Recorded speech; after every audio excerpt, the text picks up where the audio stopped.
It happened in real time. No warning, no delay. One live TV broadcast suddenly changed everything. Explosive revelations flashed across the screen, and within minutes, the political world began to panic. Phones lit up, party insiders froze, and one question raced across the country. Is Keir Starmer now on the edge of resignation? The shock did not come from a newspaper leak or a late-night report. It came live on air in front of millions. During what was meant to be a routine political discussion, previously unseen details were revealed, details that insiders say were never meant to reach the public this way. The tone inside the studio shifted instantly. Presenters slowed their words. Analysts paused before speaking. Everyone understood something serious had just crossed into the open. What made the revelations so dangerous was not just what was said, but how it was said. Calm voices, verified language, no shouting, no drama. That restraint made it feel more credible, more real. Viewers at home sensed it immediately. This was not speculation. This was not gossip. This felt like information that had been sitting behind closed doors and had finally escaped. Keir Starmer's name dominated the discussion within minutes. The revelations raised deep concerns about leadership decisions, internal control, and trust at the very top. None of it was framed as an attack. That made it worse. It was presented as fact, context, and consequence, the kind of exposure that doesn't explode loudly, but burns slowly and relentlessly. As the broadcast continued, the language changed. Words like pressure, accountability, and serious implications replaced normal political debate. One analyst quietly said that moments like this often become turning points. Another noted that leaders rarely recover when damaging information surfaces live without time to prepare a defence. Social media reacted faster than any official response could. Clips spread instantly, headlines followed. Starmer in crisis, leadership under threat, resignation talk grows. None of it was confirmed, but none of it was denied either. And in politics, that silence matters. Inside Labour circles, reports suggested immediate alarm. Emergency conversations began. Senior figures reportedly demanded answers about how this information leaked and who allowed it to reach air. Because a leak like this does not just hurt reputation, it exposes cracks inside the party itself. By the time the broadcast ended, one thing was clear. This was no longer just another bad news cycle. This was a moment that redefined the conversation. Keir Starmer had not resigned. No statement had been made, but the ground beneath his leadership had shifted, and once that happens, standing still becomes impossible. As soon as the broadcast ended, the political atmosphere inside Westminster changed completely. What had looked like a controlled situation only hours earlier suddenly felt unstable. Senior Labour figures reportedly moved fast, holding urgent conversations and trying to understand the scale of the damage. The biggest concern was not just what had been revealed, but how it had been revealed, live, uncontrolled, and impossible to contain. Leaks like this do not happen by accident. That reality sent a chill through the party. Someone had access, someone chose the timing, and someone believed the moment was right to let it explode publicly. For Starmer's leadership, that was perhaps the most dangerous signal of all. When information escapes from within, it suggests trust is already breaking down behind closed doors. Party insiders were said to be divided. Some argued the revelations were serious but survivable if handled quickly and firmly. Others feared the damage was already done. They pointed out a hard truth of modern politics. Once resignation talk begins, it is almost impossible to silence. Even if nothing illegal is proven, perception alone can push a leader toward the exit. Outside the party, the reaction was ruthless. Opposition figures demanded clarity, accountability, and answers. They avoided direct accusations at first, but their message was sharp. If these revelations are true, they asked, how can Starmer continue? If they are false, why hasn't there been a strong denial? That question echoed everywhere. Television panels returned to the same issue again and again, the absence of a clear, forceful response. Carefully worded statements began to appear, but they lacked confidence. There was no decisive tone, no firm rejection, just cautious language about context and ongoing review.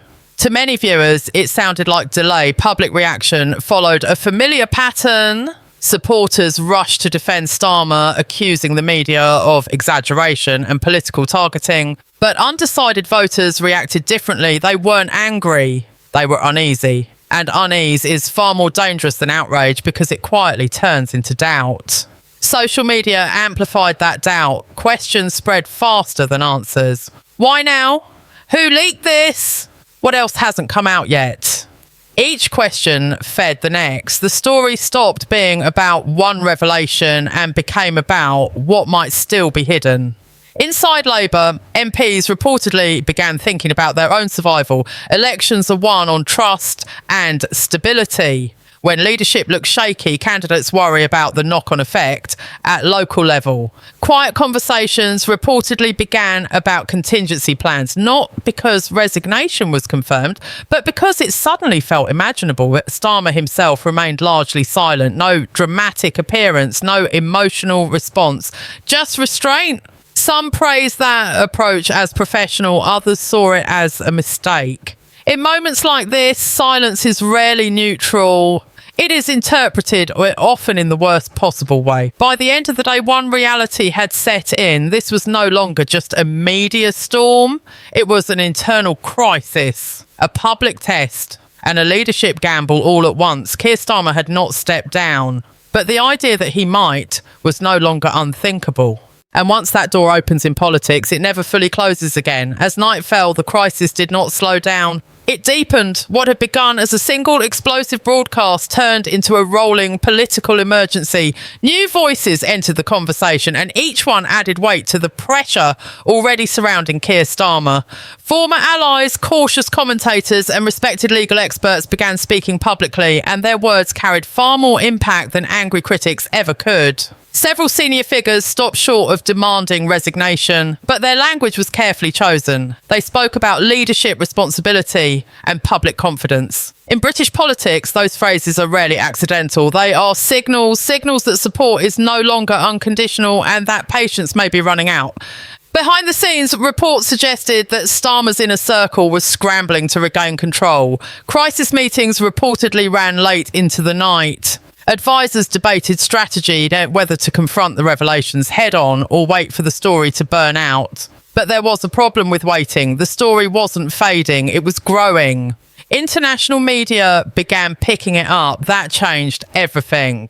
When political controversy stays domestic, it can sometimes be managed. When it goes global, it becomes a matter of national image. Headlines overseas questioned the stability of Britain's opposition leadership and raised concerns about credibility. The external attention increased the pressure tenfold. The focus also shifted toward Labour's future. Commentators began asking uncomfortable questions. If Starmer steps aside, who replaces him if he stays? How long can he survive under this level of scrutiny? These discussions alone suggested that confidence had already been shaken. Public opinion polls, even unofficial ones, hinted at a worrying trend. Trust numbers dipped, not dramatically, but noticeably. For a leader who built his image on integrity and seriousness, even a small decline was significant. His strongest asset now appeared under threat. What made the situation more dangerous was the lack of a clear endpoint. There was no single investigation to wait for, no fixed timeline for resolution. The revelations existed in a grey zone, damaging enough to cause outrage, yet complex enough to resist quick answers. That uncertainty kept the story alive. Media outlets revisited past decisions, past statements, and past controversies, searching for patterns. Every old clip was re-examined. Every previous promise was replayed. This is how political storms gain momentum, not through new facts, but through accumulated doubt. Within Labour, discipline began to weaken. Anonymous briefings appeared. Carefully phrased comments hinted at frustration. Unity, once Starmer's strength, started to show cracks. And in politics, perception of division is almost as damaging as division itself. And by this stage, resignation talk was no longer whispered. It was openly discussed on primetime television. Analysts debated not if the pressure was serious, but how long Starmer could realistically withstand it. Some argued stepping aside might limit long-term damage. Others warned that resigning would confirm guilt in the public mind. Starmer remained at the centre of it all, composed, controlled, and visibly under strain. His silence was strategic, but risky. Because while he waited, the narrative continued to move forward without him. And in modern politics, losing control of the narrative can be fatal. By the next morning, the political temperature had reached a level few could ignore. What once felt like speculation now carried the weight of inevitability. Journalists no longer asked whether Keir Starmer was under pressure. They asked how long he could hold on. That shift in language was critical. It signalled that the crisis had entered its most dangerous phase. Inside Westminster, the mood was tense and unusually quiet. MPs avoided cameras. Conversations stopped when reporters walked past. Everyone understood that decisions were being weighed behind closed doors. In moments like this, politics becomes less about public speeches and more about private numbers. Who still supports the leader, who is wavering, and who has already moved on. Reports began to surface of senior Labour figures urging Starmer to consider the wider picture. That phrase carried heavy meaning. It suggested concern not just for him, but for the party, upcoming elections, and long-term credibility. When leaders hear that message, it often means loyalty is being replaced by calculation. The pressure also came from an unexpected direction. Supporters who once defended Starmer without hesitation now sounded uncertain. They did not accuse him. They did not attack him. Instead, they asked for clarity. And that demand for clarity was relentless. Silence, once seen as discipline, now looked like avoidance. Media analysis grew sharper. Commentators pointed out that Starmer's leadership brand was built on trust, legal precision, and moral authority. The revelations, even without formal judgment, struck directly at that image. Unlike past scandals that could be dismissed as noise, this one targeted the foundation of his appeal. The longer the situation dragged on, the more damaging it became. Every hour without a decisive response allowed opponents to define the story. And they did. They framed it as a crisis of honesty, not policy. A crisis of leadership, not procedure. That framing was hard to escape. Behind the scenes, rumours intensified. Some claimed resignation letters were being drafted. Others insisted Starmer was preparing a major public statement to fight back. No version could be confirmed. And that uncertainty fed the drama even further. Markets of speculation formed, each more extreme than the last. International observers continue to watch closely. Britain's political stability has always been closely examined abroad, and signs of internal turmoil never go unnoticed. Analysts warned that prolonged uncertainty could weaken Labour's standing globally, even before an election. At this stage, the question was no longer about guilt or innocence. It was about survival. Could Starmer reset the narrative, reassert authority, and regain trust? Or had the moment already passed? History offers a harsh lesson. Political leaders rarely fall because of one event. They fall because of momentum, and by now, the momentum was clearly moving in one direction. Whatever Starmer decided next would not just affect his own future. It would reshape the balance of British politics itself. As the crisis reached its peak, one truth became impossible to ignore. Keir Starmer was no longer controlling events. Events were controlling him. Every move now carried consequences far beyond the moment. Speak too soon and risk making it worse. Stay silent too long and allow the pressure to become unbearable. This is the narrow space where political careers often end. Inside Labour headquarters, the mood was described as grim and focused. This was no longer about damage control for the media cycle, it was about survival. Senior figures reportedly asked the hardest question of all: what causes less harm? Staying or stepping aside? That question alone revealed how far the situation had escalated. Supporters waited for a decisive moment, a statement, a speech. Some sign that Starmer was ready to confront the storm directly.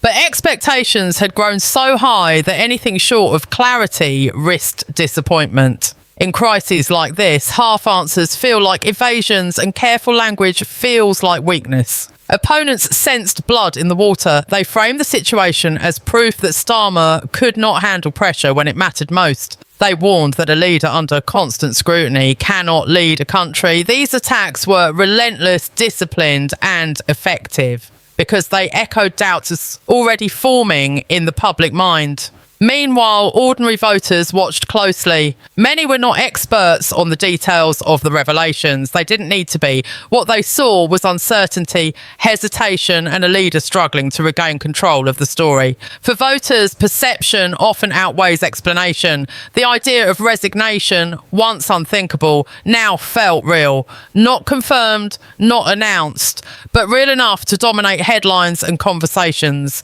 And once resignation becomes a serious topic, it casts a shadow that is nearly impossible to escape. If Starmer chooses to fight on, he faces months of scrutiny, leaks, and renewed attacks. Every future decision would be judged through the lens of this crisis. If he steps aside, he may protect the party, but at the cost of his own leadership legacy. This is the moment history remembers. Not the beginning of the scandal, but the decision made under maximum pressure. Leaders are not defined by calm times. They're defined by how they respond when everything is on the line. The country now waits. The party waits. The world watches. Whatever comes next will not just end a chapter. It will write the conclusion to one of the most dramatic political moments in recent memory.